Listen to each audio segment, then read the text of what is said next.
Ben&Jerry's has released an ice cream flavor called Resist. It is their anti-Donald Trump ice cream flavor. Now look, I have a rule. If you enter the culture war, I will no longer be a customer to your business. After Hulu tweeted out it was really dumb. They said, don't culturally appropriate a costume this Halloween. I'm out. Canceled my Hulu. And I said straight up, it was in a thread, like Shoeonhead was there. I was responding to her and I was like, whenever a company, does something like this, I'm not going to service you. I'm not going to be a customer to you anymore. Because I don't watch Hulu so I can hear about your politics. I put on Hulu so I can watch TV shows, okay? I'm not eating ice cream because I want to complain about Donald Trump. I'm eating ice cream because you got caramel and cookie dough and it tastes good. Why are companies who have nothing to do with the culture war butting their heads into it? That annoys me. I don't care if you're for social justice, against it. I don't care if you're conservative, liberal. I'm going to go buy ice cream and sit down and kick back and eat my delicious ice cream while I watch cartoons because I want to get away from everything. So someone says to me, oh, but are you going to stop using Twitter then? I'm like, Twitter is the culture war. Twitter is the battleground, okay? The point I'm trying to make is that when I'm on Twitter, I am actively engaging in these conversations. It's work. It's what I do. I read tweets and then I make videos and I comment on things and I travel places and I tweet while I'm there. I'm not going to stop using Twitter. Twitter is the culture war. Ben&Jerry's is not. Literally no reason for Ben&Jerry's to make an ice cream flavor like this, okay? So I'm going to read through the story, but the point of this video is that politics is being dictated by market pressure. And it's really, really annoying that people think there is a market opportunity to engage in politics. It's really bad for us. It's going to result in companies producing insane, ridiculous nonsense and putting out statements that they think will attract the majority so they can make the most money. Ben&Jerry's doesn't care about America. They care about the largest market share they can get. So they're going to make an anti-Donald Trump flavor because Donald Trump's favorability is less than 50%. His job approval is less than 50%. So in their minds, they're probably thinking, hey, less than 50% like Trump, let's oppose him. We'll sell more ice cream. But let's see what this is all about. Ben&Jerry's is launching a new flavor, Pecan Resist. Oh my God, we can resist. Which the company made to promote activism in the US. The limited batch flavor, chocolate ice cream with white and dark fudge chunks, pecans, walnuts, and fudge-covered almonds, is part of the company's campaign to lick injustice and champion those fighting to create a more just and equitable nation for us all, it said Tuesday. And why, pray tell, do you assume it's those people? Because the fringe elements of the left and the right are just that, the fringe elements that aren't doing good things and aren't really making things better. In fact, I would argue one of the reasons I'm so focused on far left activity versus far right is the far left is openly racist and embraced by the mainstream left. I have friends who are campaigning for Democrats who claim they're, intersectional feminists. They're going around knocking on doors and stuff, except they're openly racist. They support Harvard excluding people based on race, and they claim to not be. And it pisses me off because my friends didn't used to be racist, but when the mainstream left said racism is okay, we're going to discriminate based on race because that's the point of a lot of the things we're doing, they were like, okay, if it's acceptable, I'm going to go do it. And then they point the finger at Trump and say he's the one embracing racism when he denounces it time and time again. Let's take a look at this. And this is not a defense of Trump and his policies. It's just the fact that I'm really annoyed that you'll have mainstream Republicans denouncing racism. You'll have Tucker Carlson denouncing racism. Tucker Carlson actually showed a segment from CNN where they're saying racial slurs against Kanye West. And I'm like, wow, Fox News calling out racism on CNN? That's where we're at right now, okay? I'm center left, but I have no problem pointing out the mainstream left and Democrats are embracing identitarianism. And here's your flavor. It's called Ben&Jerry's Resist. And I'm going to point something else out too, okay? I don't know if it's harder to see because they got this stupid caption here, but look how angry they look. Like, it's ice cream. It's supposed to be fun. You're supposed to crack open the ice cream and be like smiles on your face, turn on the TV. But here we have angry ice cream. Angry. I don't want it. I don't want angry. I want happy, fun ice cream. I go to the ice cream shop with my friends because it's fun. And ice cream, it triggers, dopamines or whatever, endorphins in your brain. You feel good. I don't want to get angry when I'm eating ice cream, please. Ben&Jerry's is donating $25,000 to each of 4 organizations working on behalf of people of color. They go on.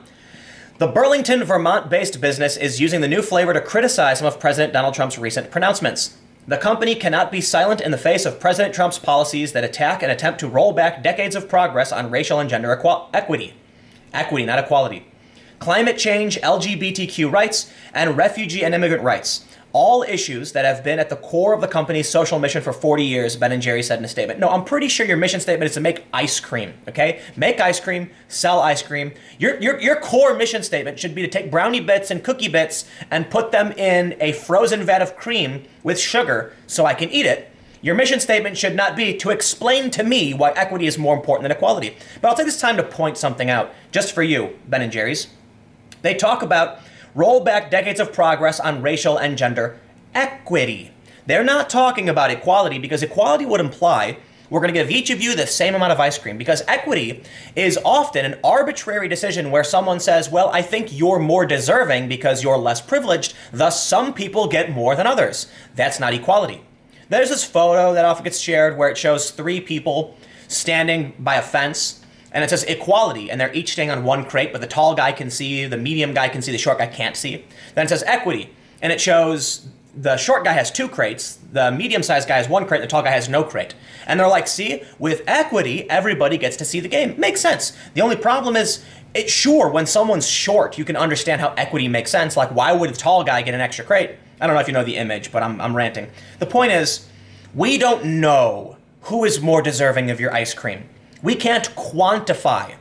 And if you look at someone based on race and say that person probably deserves more ice cream, it turns out to be like the children of Will Smith. Yeah, no, they're not more deserving of ice cream. They're rich. And you made an assumption based on their race. You're racist, plain and simple. The White House could not immediately be reached for comment.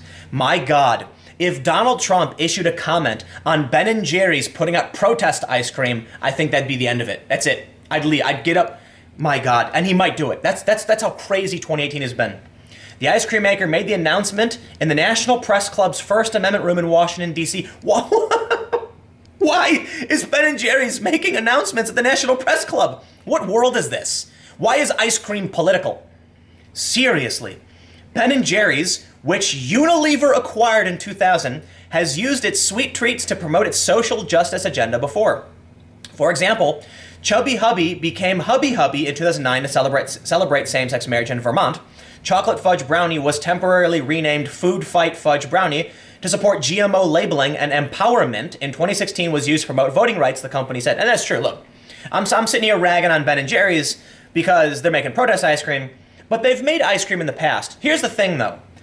There's a difference between Resist, with angry people on it, and you've got Chubby Hubby and other ice creams where they just renamed them because they're like, hey, these are the things we kind of support. But can I point out the lovable irony of this leftist utopian ice cream, which is owned by Unilever, a major, massive, multinational billion-dollar corporation? You know, I often talk about how the left used to oppose massive multinational corporations. It used to be the left was really focused on corporate corruption, and the right was really focused on government corruption. And often they would disagree as to who was worse. And I'm like, you got interesting points. Government corruption is bad. Oh, but corporate corruption is also bad too. Corporations might pollute, use loopholes, not pay their taxes. Government corruption is going to bloat bureaucracy, kickbacks, revolving door policies, all that stuff. Now it seems like the left just doesn't like Trump, so they're absolutely willing to embrace a multi-billion-dollar multinational corporation's protest ice cream. Now look, this is an article about the ice cream. People aren't, I'm not showing you people screaming and clamoring how much they love the ice cream, but you can see why they do it. Ben&Jerry's is putting this out there for it's marketing, all right? And here's what needs to be considered. Jimmy Kimmel, Jimmy Fallon, these late night hosts, why do they hate Trump? Marketable. They don't care about Trump. Their opinions aren't opposed to Trump. I mean, to an extent, probably, but it's probably because they want to attract the largest audience and the biggest market share.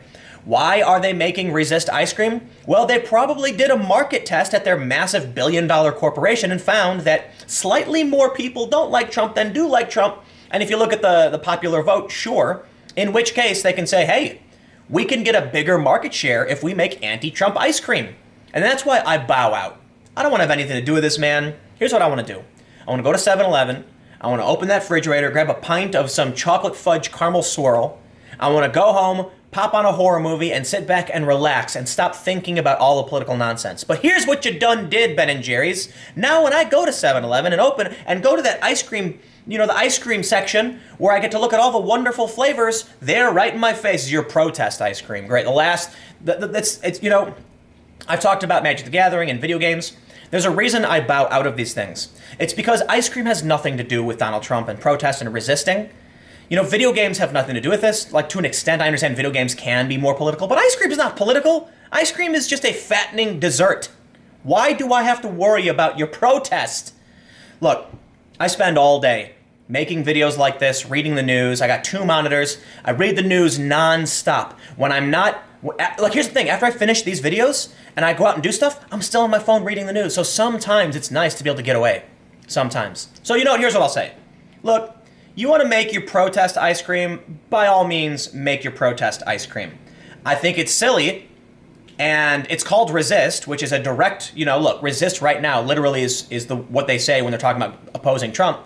And it's just, I know it's not new. This stuff happens all the time. It's happened before. It'll happen again. But here's, I'm going to get some Haagen-Dazs, because I'm pretty sure Haagen-Dazs isn't all about protest. But now when I go to the store, and I don't eat ice cream all that much, The point is, all these companies want to get in the political fight. They want to get in the culture war, and it makes no sense. Why? Why? Well, it's because it's marketable. And what concerns me is that when Ben&Jerry's makes an ice cream called Resist, and they prop up this culture of protest and activism, they're essentially propping up the culture war, and the divide is really, really bad. It hasn't been this bad in a really, really long time, and I've looked at all the data and stuff, and we have a lot of political violence. So I would just like to see everybody kind of chill out. Maybe instead of making Resist with protesters on the cover, they could have made something called Unite, and they said people of our country should join together and find peace and harmony and love one another. And that's what happened to the hippie-ish love your neighbor and the chill and the smoke pot? Now it's angry. That's what I find about the libertarian left, is that it used to be so chill, now it's so angry. Yeah, bummer. Anyway, stick around. I've got another video coming up in just a few minutes, so I'll see you then.